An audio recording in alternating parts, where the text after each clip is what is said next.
Bonjour à toutes et à tous les fratés, j'espère que vous allez bien. Pour cette nouvelle vidéo, on se retrouve sur Pro Cycling Manager 2025 pour préparer le Tour de France 2025 qu'on va faire en intégralité. On le suivra en intégralité sur la chaîne YouTube d'ailleurs pour la vraie course. Mais voilà, la course Pro Cycling, on va la faire avec quelques jours d'avance pour que vous puissiez d'ailleurs découvrir tous les parcours et qu'on puisse se régaler. Alors personnellement, j'ai vraiment envie de prendre la Red Bull Bora Hansgrohe et on va prendre l'équipe officielle. Toutes les équipes ont été dévoilées, les start list, donc c'est super. On va pouvoir prendre la vraie équipe. On va prendre le workshop parce qu'on a la database avec tout simplement tout qui est actualisé, les maillots et surtout les vrais noms. Et ça, c'est vraiment sympa. Hop, donc c'est parti. On vous montre en même temps comment faire. Dans le Steam Workshop, vous pouvez charger des databases et notamment le pack vrai nom parce qu'il y a des problèmes de droits d'auteur sur Pro Cycling. Donc ça, c'est un petit peu relou. Donc voilà, si ça veut bien charger, on va pouvoir lancer tout ça.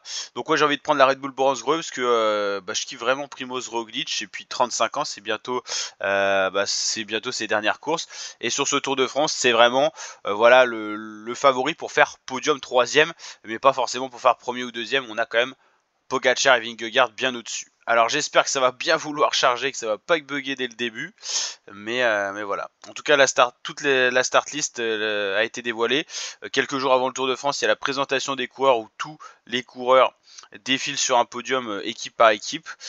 C'est un show et c'est super sympa à voir. C'est un peu le cas pour tous les grands tours et les grandes courses, donc c'est toujours sympa à voir. On suivra peut-être ça aussi sur la chaîne YouTube. Donc c'est la première fois sur Pro Cycling Manager 2025 que je charge une database, donc c'est un peu différent au niveau format que sur les précédentes versions de Pro Cycling. Donc c'est peut-être pour ça que ça prend un peu plus de temps. En tout cas j'espère que ça va marcher quand même.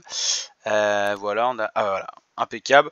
Choisissez le niveau de difficulté. Moi je suis toujours en difficile. Nom de la partie, bon voilà, appeler quand même Tour de France pour s'en souvenir. Pas mal. Ça c'est vraiment bien pour découvrir le parcours. Tour de France 2025. Alors il y a juste un petit hic, c'est que pendant la partie, c'est vrai que les commentaires que je vais dire, ça passe pas au niveau du micro. Il n'y a que dans les menus ça fonctionne et ça c'est vraiment un problème. On va faire en sorte de résoudre ce problème. En tout cas en avant-course, je serai bien là pour commenter. Et si vraiment ça marche pas, on laissera les commentateurs classiques de Pro Cycling. Amplitude forme du jour x3, on laisse de base. Fréquence des suds x1, crevaison 1, fraîcheur, ouais. Ça on va mettre un petit peu.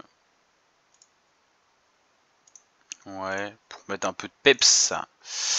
Voilà, il y a plus de paramètres que sur les autres Pro Cycling, ça c'est vrai que c'est une grosse nouveauté. Le Tour de France 2025, la course de base, ça nous met directement dessus. La première étape pour le premier maillot jaune, c'est vraiment une étape de pur sprinter. Les purs sprinters vont vouloir s'arracher ce maillot jaune. Étape 2, sprinter ou puncher, ou sprinter puncher, ce qui est possible. Étape 3, sprinter, la quatrième étape pour les punchers. Ensuite, contre la monte. Bayeux-Vire-Normandie, c'est plus pour les punchers. Il y a énormément de dénivelé positif en plein de petites côtes. Ça va pas très haut, mais c'est la Suisse normande, c'est très vallonné. Saint-Malo-Mur de Bretagne, c'est vraiment là pour les punchers. À Laval, c'est toujours des sprints. Châteauroux, c'est souvent des sprints aussi.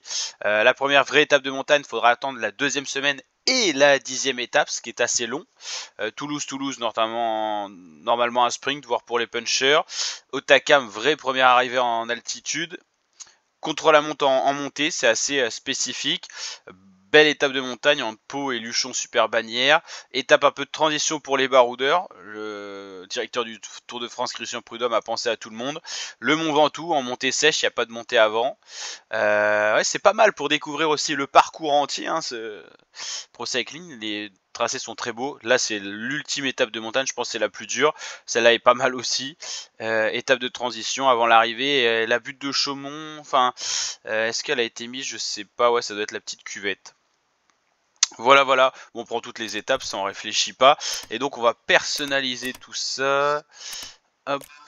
Alors il y a 23 équipes cette année. Donc il y a un peu plus de coureurs que d'habitude. D'habitude c'est 176, c'était pour réduire les chutes. Là c'est 184 parce qu'il y a une équipe en plus et c'est 8 coureurs par équipe. Dans le passé c'était 9 coureurs par équipe et ça faisait 198 coureurs. Donc là 184, on remonte un petit peu le nombre et ça fait une équipe en plus. Donc on a dit qu'on allait prendre l'équipe de Primoz Roglic. Hop. Et j'ai la start list à côté pour louper personne.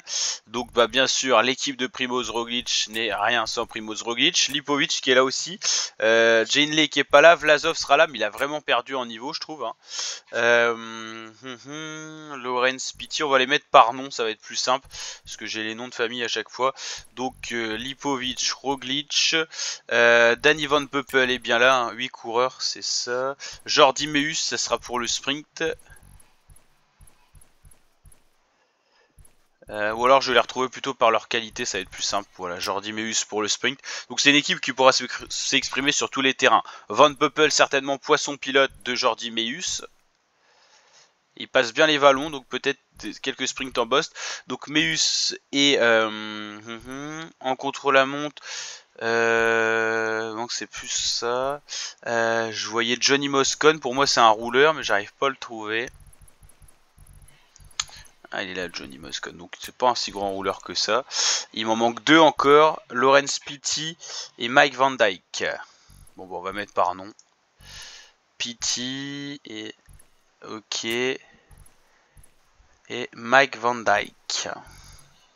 Oui, ils auraient pu prendre plus de monde en montagne. Hein. Pellizzari, Hindley, Martinez. Ouais, c'est un peu dommage comme start list. C'est pas une équipe solide en montagne. Hein. Mais on va prendre la start list officielle. Mike Van Dyke. Ah, il est là, Van Dyke. Je l'ai trouvé. Hop. Ok, bah c'est ça. Alors dès que la course se lance, souvent ma voix bug. Alors on va quand même essayer. Mais ça c'est un vrai problème. C'est un bug que j'ai répertorié depuis plusieurs Pro Cycling. Dès qu'on n'est plus dans les menus, donc là normalement ça devrait marcher. Première étape entre Lille Métropole et Lille Métropole.